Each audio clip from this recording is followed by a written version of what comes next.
You're watching this video right now because there's something in the back of your mind eating away at you. A task you know you need to do, but every time you think about it, your brain finds 1,000 excuses to do something else. If you give me exactly 14 minutes or however long this video is, I'll teach you how to destroy procrastination forever. And look, I'm not talking about another lame self-help technique you'll try for a week and then abandon. I'm talking about a complete reprogramming of your nervous system. A change so profound that you'll leave here with a completely different approach to the difficult tasks in your life. I know exactly how that feels. You think you're lazy, weak, and undisciplined. But get ready to discover a mind-blowing truth. Procrastination has nothing to do with willpower. It's about a system in your brain that's completely out of whack. And if you give me your full attention right now, no pausing, no checking your phone, no doing anything else, I guarantee you'll leave here knowing how to change these neurological patterns once and for all. But before we get to the video, I ask that you subscribe to the channel, like the video to help the channel reach more people, and turn on the notification bell so you don't miss future content. Now, back to the video. Chapter 1. Destroying the biggest lie. Let me start by destroying the biggest lie you tell yourself every day. I procrastinate because I'm lazy. Absolutely false. Procrastination isn't laziness. In fact, it's more like a specific type of disguised fear that's sabotaging your life without you even realizing it. I'm going to explain exactly what happens in your brain when you avoid an important task, because understanding this will change your life forever. There's a tiny region in your brain called the amygdala. It's the size of a walnut, but it controls virtually everything you do or don't do. This region has been programmed by millions of years of evolution with a single mission: to detect threats and keep you alive. But here's the problem. Your amygdala is stupid. It can't distinguish between facing a hungry lion on the African savanna or having to meet your targets at work. To it, both represent the same level of mortal danger.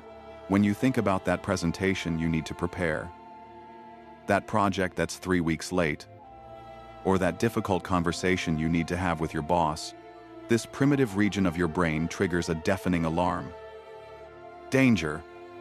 Run now, or you will die. And then your prefrontal cortex, the most evolved and rational part of your brain, which should be your ally, becomes your worst enemy. It blindly obeys the amygdala's alarm and begins creating the most elaborate and convincing excuses you've ever heard. I don't have enough time to do this properly right now. I need to do more research before I start. I'll do it when I'm more inspired. Today isn't the ideal day. I'll leave it for tomorrow. According to a study conducted by researchers at the University of Rochester, these excuses that seem so logical and rational aren't actually rational thoughts. They're rationalizations created to justify a decision your amygdala made long ago: to run away. A neuroscientist with over 20 years of experience in human behavior explains, your primitive brain has only one mission to keep you breathing. And for it, anything that is uncertain, uncomfortable, or that could cause any kind of pain is interpreted as a threat to its survival. So it activates your automatic escape mechanism. When you avoid starting that important project, it's not because you don't want to succeed. It's because a primitive part of your brain is whispering poison in your ear. What if you fail miserably? What if you discover you're not as smart as you thought? What if everyone realizes you're a fraud? Better not even try. At least that way you won't be disappointed. This is the first revolutionary point you need to understand. Procrastination is a misconfigured defense mechanism. Your brain isn't trying to sabotage you. It's genuinely trying to protect you from the possibility of failure, judgment, or discomfort. But here's the part no one tells you. And it will completely change how you deal with this. There's a scientifically proven way to reprogram this procrastination system. And in the next few minutes, I'll show you exactly how. Chapter 2. The dopamine secret nobody knows about. To hack your procrastination system, you need to understand the neurobiology behind it all. And that means talking about dopamine in a way no one has probably ever explained to you before. Everyone talks about dopamine as if it were just the pleasure chemical. This is completely wrong. Dopamine isn't about pleasure, it's about driven motivation. It's literally the neurological fuel that keeps you going after a goal, even when every fiber of your being is screaming at you to give up. There are two completely different dopamine systems operating in your brain. Understanding the difference between them will explain why you can binge watch a series for 8 hours straight, but can't study for 30 minutes. System 1. Phasic dopamine. These are explosive, addictive peaks that make you act impulsively. It's what happens when you click on that random video when you should be working. It's what makes you scroll through Instagram for hours. It's what makes you break your diet, drink alcohol, and make unnecessary purchases. System 2. Tonic dopamine. It's the constant, sustained flow that keeps you focused on a task from start to finish. It's this dopamine that makes you pick up a 400-page book and read it to the end. It's what allows you to sit still, maintain attention and motivation, without 1,000 other interesting things distracting you. Here's the problem with chronic procrastinators. Phasic dopamine completely hijacks tonic dopamine. It's like having a garden hose constantly pumping out motivation for your important tasks, but someone keeps turning it off to use it for other, more interesting, immediate tasks. A Stanford University researcher who has been studying neuroplasticity for over a decade explains, the modern brain is constantly bombarded with stimuli that are designed to hijack our reward system. Social media, games, videos, notifications, they're all optimized to generate phasic dopamine spikes. And here's the scary part. Every time you give in to these urges, you're literally reprogramming your brain to prefer instant gratification over focused, productive work. Chapter 3. Naming your fears. I want you to stop for a second and think about that task you're avoiding. Now answer honestly. What's the fear behind it? Afraid of not being good enough? Afraid of discovering you're not as smart as you thought? Afraid of starting and not being able to finish?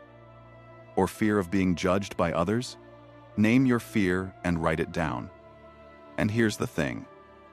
When you write by hand, you activate a different part of the brain, the motor cortex, in connection with the limbic system. This takes the fear out of the abstract and turns it into something concrete you can face. Unnamed fears are like giant shadows on the wall, keeping you constantly alert. But when you externalize this fear, you transfer the irrational and emotional processing to your logical and rational prefrontal cortex. Naming your fear is the first step to breaking procrastination. Chapter 4. The fear of inaction. Now I'm going to teach you something counterintuitive. How to be afraid of the right thing. Most people are afraid of action. I will teach you to be afraid of inaction. Close your eyes and visualize this with me. 6 months from now, you still haven't done anything about what you're avoiding today. How do you feel? What opportunities have you missed? What version of yourself have you let die? Now fast forward 3 years. Same procrastination, same fears. How is your life? This visualization isn't meant to torture you, but to reconfigure your decision-making. The biggest risk isn't trying and failing. It's never trying and forever wondering, what if? Your brain avoids the immediate pain of getting started, but ignores the gigantic long-term pain. Regret. When you learn to fear inaction more than action, something powerful happens. Procrastinating becomes more painful than taking action. Chapter 5. The dopamine game. Your brain is guided by a few dopaminergic pathways. These pathways control your motivation to perform rewarding tasks. The problem is, the world is full of distractions that hijack your dopamine. That's why you need a strategy. Organize your life like this. One task at a time. Write down just one difficult thing you need to do today. Your brain can't release tonic dopamine for multiple goals at once. Set artificial deadlines. If you think you need 4 hours, give yourself 3. Controlled pressure increases your efficiency. Choose your reward before you begin. Something you truly want, but that you can only receive after completing the task. Remove distractions. Put your phone in another room, close tabs, and turn off notifications. And remember, the reward has to be intentional, not automatic. Netflix isn't a reward if you already watch it out of habit. Social media isn't a reward if you open it out of boredom. Turn fun into a reward earned. This way, the task becomes more engaging and the pleasure of the reward more intense. But be careful, there is a hidden enemy that can sabotage this entire system: perfectionism. Chapter 6. The Hidden Enemy. Perfectionism. Many people think perfectionists are productive. Perfectionism disguises itself as logic. I won't start now because I have an appointment in 2 hours. I need to be inspired to do a good job. The environment isn't perfect. It's not the right time. These thoughts are traps. The truth is, there's no perfect time. Only the moment you decide to start. Use the imperfect minutes rule. Commit to doing 2 minutes of poor work, without pressure to perform, without expectations of results. Just do it. Why does it work? Because the biggest obstacle isn't doing it well, it's getting started. Once you break the inertia, continuing becomes much easier. Your brain can't use perfectionist excuses against something you've already accepted will be imperfect. Chapter 7. The Power of Environment. You are not stronger than your environment. If your desk is full of distractions, if your room is messy, if your phone vibrates every minute, you've already lost the battle before it even begins. Procrastination is often just a reflection of the environment you've placed yourself in. Want to change your behavior? Change the scenery. Create a space for action. Clean. Minimalist. Without excess. Make the task inevitable. If you need to write, leave your notebook or computer open on the right screen. Reduce friction for what you want to do, and increase friction for what you want to avoid. Keep your phone out of reach. Install website blockers. Hide distracting shortcuts. Your brain follows the path of least resistance. If you create an environment that facilitates action and hinders escape, procrastination loses its power. Chapter 8. The Rule of Clarity. Procrastination isn't laziness. It's often confusion. You don't start because you don't know exactly as begin. The task seems like a gigantic, amorphous monster. The antidote? Clarity. Take the task and break it down into such small chunks that it becomes ridiculous. Not write a book, but open the document and write the title. Not organize the entire house, but fold 3 shirts. This technique activates the Zeigarnik effect.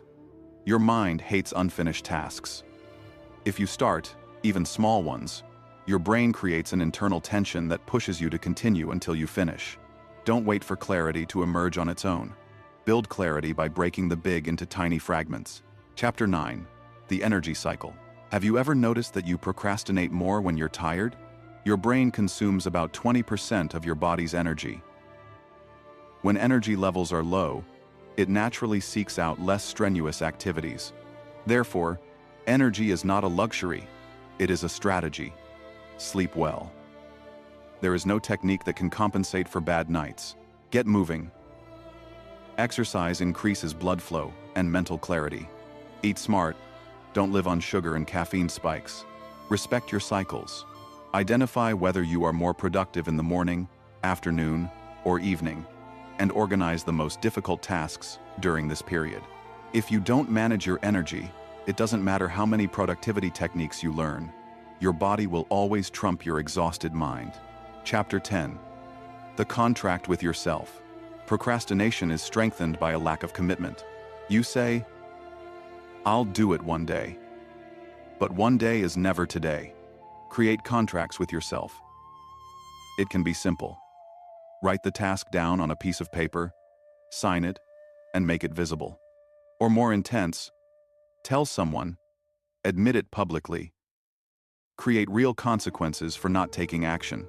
Commitment transforms intention into obligation, and when you put yourself in a position to honor your word, your identity begins to shift. You go from being someone who procrastinates to someone who delivers. Chapter 11. The Warrior's Identity. In the end, overcoming procrastination isn't about tricks or shortcuts. It's about who you decide to be. Miyamoto Musashi, the legendary samurai, didn't wait for motivation to strike. He acted because action was his identity. You don't have to be a samurai, but you have to take on your daily battle. Every time you act despite fear, despite doubt, despite the urge to postpone, you strengthen the warrior identity within you. And little by little, procrastination stops being a habit and becomes just a distant memory. If you've watched this video this far, I'm very grateful for your time. I also invite you to watch this video that's appearing on your screen.